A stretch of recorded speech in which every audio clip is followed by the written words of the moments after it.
ومن نعمره ننكسه في الخلق أفلا يعقلون وما علمناه الشعر وما ينبغي له إن هو إلا ذكر وقرآن مبين لينذر من كان حيا ويحق القول على الكافرين أولم يروا أنا خلقنا لهم مما عملت أيدينا أنعاما فهم لها مالكون وذللناها لهم فمنها ركوبهم ومنها يأكلون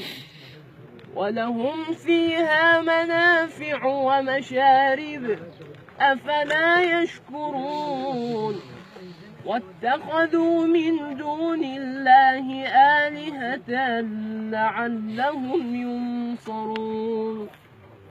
لا يستطيعون نصرهم وهم لهم جند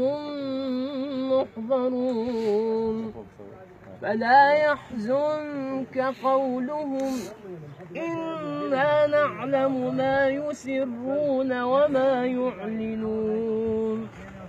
أولم ير الإنسان أنا خلقناه من نطفة فإذا هو خصيم